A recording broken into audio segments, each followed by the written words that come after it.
Hi hello welcome to our channel. నేను మీ సిరి. ఈరోజు మనం చెప్పుకోబోయే కథ మిసెస్ అగస్త్య పార్ట్ 96. కథలోకి వెళ్ళే ముందు వీడియోని లైక్ చేసి హైప్ చేయండి. లోపలికి రావచ్చా? మేమంతా ఆశ్చర్యంలో ఉండగానే డాడీని చూస్తూ అడిగింది ఆవిడ. అప్రయత్నంగా డాడీ లోపలికి దారిచ్చారు. కూర్చో, డాడీ సోఫా చూపించారు. కళ్ళను పత్తికాయలంత చేసుకుని ఆమెని చూస్తున్నాను నేను. ఆమె ఎవరో తెలిసినట్టు డాడీ ఆశ్చర్యపోవడం చూస్తుంటే నాకు నిజంగానే షాకింగ్గా ఉంది. నమస్తే, అగస్త్యని బామ్మని చూస్తూ చెప్పింది ఆవిడ. అగస్త్య తిరిగి నమస్కరించాడు. మా బామ్మ అచ్చం నాలాగే కదా. ఇంకా అదే ఆశ్చర్యంతో ఆమెనే చూస్తోంది. ఆవిని ఎత్తుకుని సింగిల్ సీటర్లో కూర్చున్నారు డాడీ. నువ్వేంటి ఇలా? డాడీ ఆమెనే అడుగుతుంటే ఈసారి నాకైతే మతిపోయినట్టు అనిపించింది.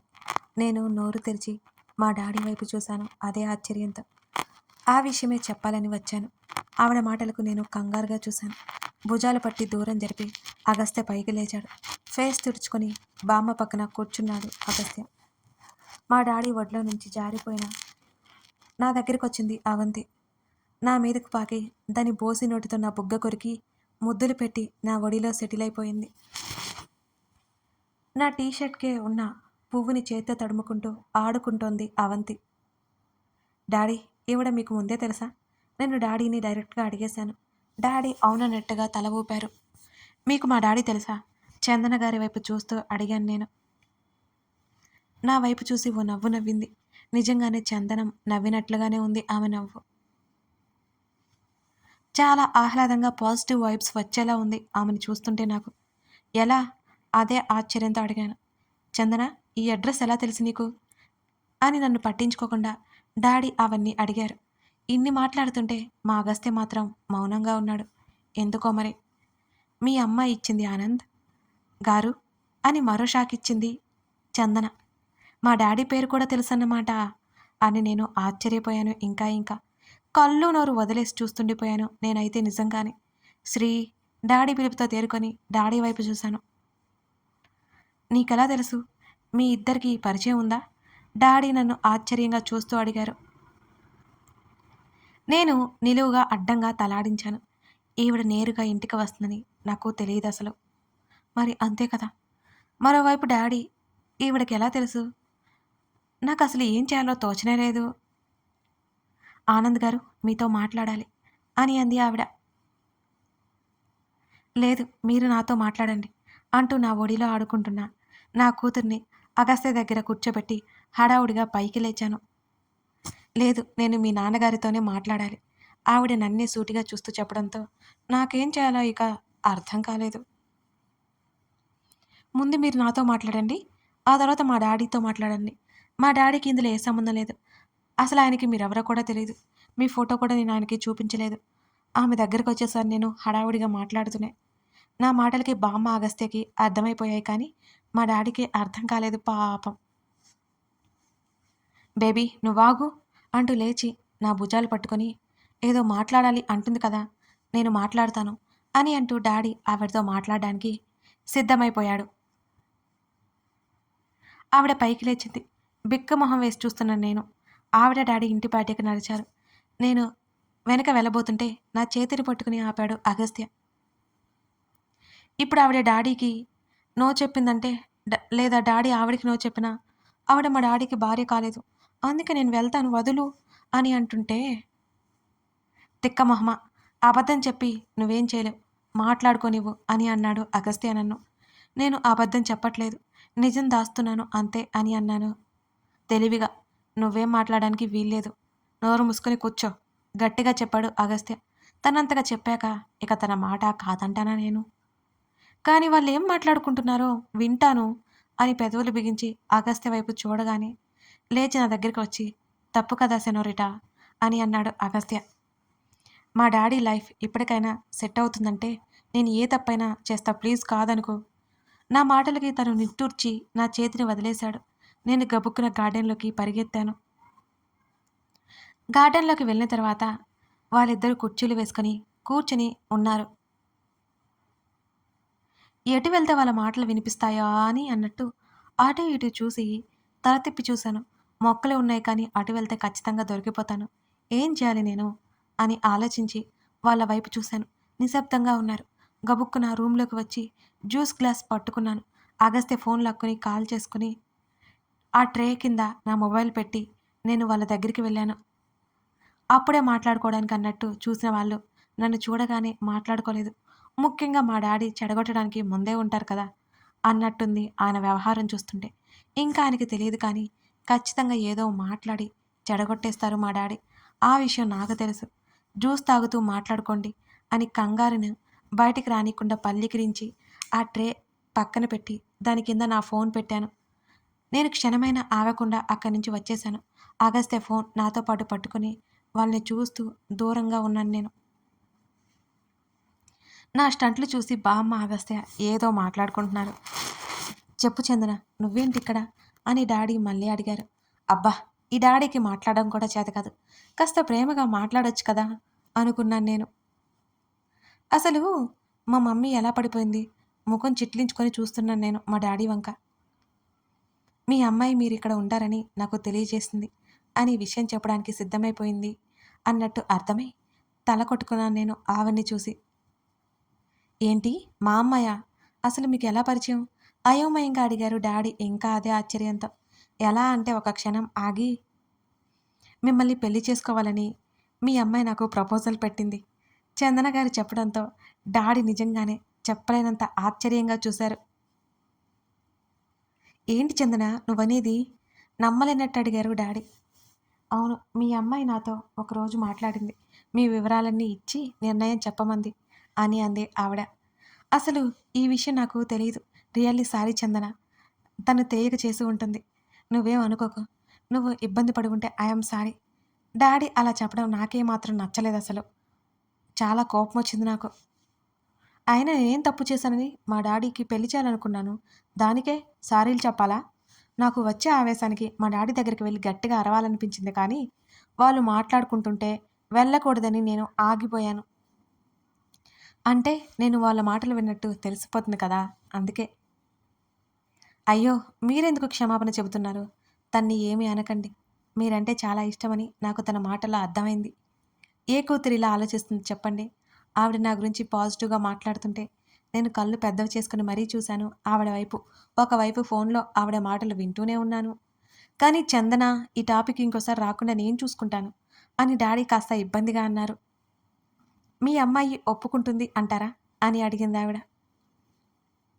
అదే కదా నాకు వచ్చిన తిప్పలు. వద్దు అంటే వినదు. నిజంగానే ఇంత పని చేస్తుందని నేను అనుకోలేదు. ఎవరో తెలియకుండా నీ దగ్గరికి వచ్చి ప్రపోజల్ పెట్టిందంటే నువ్వే ఆలోచించు. నా కూతురు ఎంత మొండిదో. నీ గురించి నాకు చెప్పను కూడా చెప్పలేదు. చెప్తే అక్క నేను ముందే నో చెప్తానని సీక్రెట్‌గా ఉంచింది అని డాడీ నిట్టూరుస్తూ చెప్పారు. డాడీ మాటలకు నా మూతి వంకరపోయింది. తర్వాత చెప్తాను మీ పని అని కచ్చగా అనుకున్నాను నేను మా డాడీని చూస్తూ. మీకేమైంది పెళ్లి చేసుకోవడానికి? పాపం తన్ని ఎందుకు మీరు బాధపెడుతున్నారు? అని ఆవిడ అడగడంతో డాడీ ఏం చెప్తారా అని చూస్తున్నా. నాకిప్పుడు పెళ్ళేంటి? నువ్వు కూడా అలాగే మాట్లాడతావు? ఒక కూతురు ఉంది. ఆ కూతురికి కూతురు కూడా ఉంది. డాడీకి ఇష్టం లేనట్టు ముఖం పెట్టుకున్నారు. అయినా మీకేమంత వయసైపోలేదు కదా ఆనంద్. అసలు మీ అమ్మాయికి అన్నయ్యలా కనిపిస్తున్నారు మీరు అని ఆవిడ నవ్వుతూ అంది. మా డాడీని అడుగుతున్నారు ఈవిడ. ఈవిడ పెళ్లి చేసుకోవడానికి ఈవిడకేమైంది అనుకున్నాను నేను. ఇద్దరు చూస్తుంటే ఎంత చక్కగా ఉన్నారో. అయ్యో, నా కోరిక తీరుతుందా లేదా? నువ్వు కూడా శ్రీతలా మాట్లాడుకో. అది సరే ఎలా ఉన్నావు? ఇన్నేళ్ళకి కనిపించావు అని అడిగారు డాడీ. అంటే ఈ మధ్య వీళ్ళు కలుసుకోలేదన్నమాట. బావున్నాను అని అంది చందన. అవును, నా కూతురు నిన్నడగడం ఏంటి? నీకు పెళ్లి కూడా కుదిరింది కదా అని డాడీ అయోమయంగా అడుగుతున్నారు. చందన గారు నవ్వారు. ఎందుకో నాకు అర్థం కాలేదు. లేదు, నేను పెళ్లి చేసుకోలేదు. ఆ పెళ్లి సంబంధం క్యాన్సిల్ అయిపోయింది అని చెప్పింది ఆవిడ. క్యాన్సిల్ అయిందా? ఎందుకు? అయితే ఇంతకాలం పెళ్లి చేసుకోకుండానే ఉన్నావా అని డాడీ నిర్ఘాంతపోతూ అడిగారు. చెల్లి కోసం తమ్ముడు కోసం లేట్ అయిపోయింది.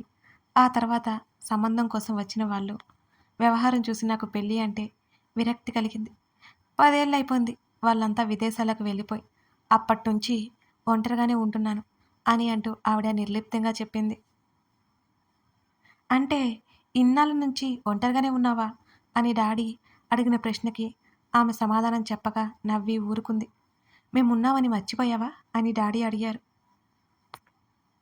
మిమ్మల్ని చూశాను 3 ఏళ్ల క్రితం. ఆ తర్వాత మీ గురించి ఎక్కడా రాలేదు కదా అని అడిగింది.